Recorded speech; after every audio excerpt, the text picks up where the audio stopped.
ఇక నుంచి మాటలు లేవు, మాట్లాడుకోవడాలు లేవు, ఓన్లీ యాక్షనే. విపక్షానికి దెబ్బకు దెబ్బే సమాధానం చెప్పాలి. ఇది మంత్రులు ఎమ్మెల్యేలకు సీఎం చంద్రబాబు ఇచ్చిన క్లారిటీ. ఏపీలో వైసీపీ కుట్రలు సాగనివ్వబోమని స్పష్టం చేశారు.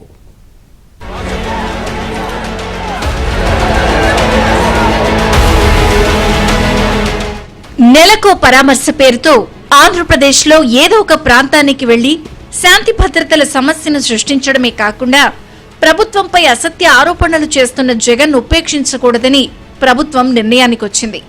బంగారుపాళ్యంలో జరిగిన సంఘటనలను సంబంధించిన వీడియోలను సీఎం చంద్రబాబుకు పూర్తి స్థాయిలో స్క్రీన్పై వేసి మరీ చూపించారు ఇంటెలిజెన్స్ అధికారులు.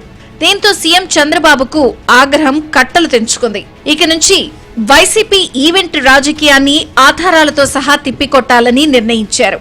దీంతో అప్పటికప్పుడు మంత్రులు అచ్చెన్నాయుడు, అనగాని సత్యప్రసాద్, నాదెండ్ల మనోహర్ ను పిలిపించి ఆధారాలతో సహా మీడియా ముందుకు వెళ్లాలని ఆదేశించారు.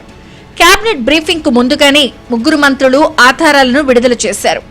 మామిడికాయలను పారబోసి రైతుల్లో ప్రభుత్వంపై వ్యతిరేకత ఉందని ప్రయత్నం చేయగా నిఘా వర్గాలు పక్కా ప్లాన్ ప్రకారం డ్రోన్లతో షూట్ చేయించాయి. ఆ వీడియో వైసీపీ కుట్రలను బట్టబయలు చేసింది. ఆయన కారు అక్కడ వస్తుంది. ప్రకాష్ రెడ్డి 25 ఎకరాల తోటలోంచి కరెక్ట్గా 5 ట్రాక్టర్లు వస్తున్నాయి. ఓకే, చూడండి, ఆ 3వ కారు మాజీ ముఖ్యమంత్రిది. ఆ అవతల రోడ్లో వెళ్ళిపోయినటువంటిది మళ్ళీ ఈ రోడ్లోకి తీసుకొచ్చి, అంటే ఎంత దారుణంగా ఆర్కెస్ట్రేటెడ్గా కావాలని వాళ్ళ ట్రాక్టర్లు ఆ తోటలోంచి వస్తూ కింద వేస్తే, అలాంటి మామిడి పండ్లను తొక్కి వాళ్ళ కార్యకర్తలు తొక్కిచ్చి ముందుకెళ్తా ఉన్నారంటే రాజకీయ ముసుగులో నేరస్తులంటూ సీఎం చంద్రబాబు చెప్పే మాటలను పార్టీ నేతలు, మంత్రులు చెవికెక్కించుకున్నారు.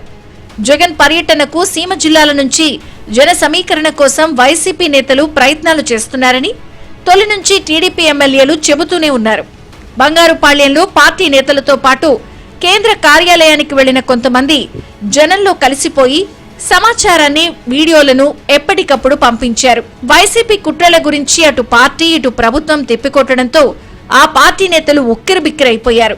చివరికి ఏం చేయాలో అర్థం కాక జగన్ పేరుతో చంద్రబాబుకు 9 ప్రశ్నలు అంటూ ట్వీట్ చేశారు. బంగారుపాళ్యం నుంచి బెంగళూరుకు జంప్ అయిన జగన్ మళ్లీ వచ్చే వారానికి పునఃదర్శనం అని పార్టీ నేతలే చెబుతున్నారు. ఆంధ్రజ్యోతి ఫోటోగ్రాఫర్ శివకుమార్ పై జరిగిన దాడిలో వైసీపీ నేతల పాత్ర ఉందని పోలీసులు సమాచారాన్ని రాబట్టారు. దీంతో కొంతమంది వైసీపీ నేతలు అండర్ గ్రౌండ్ కు వెళ్లిపోయినట్టు తెలుస్తోంది.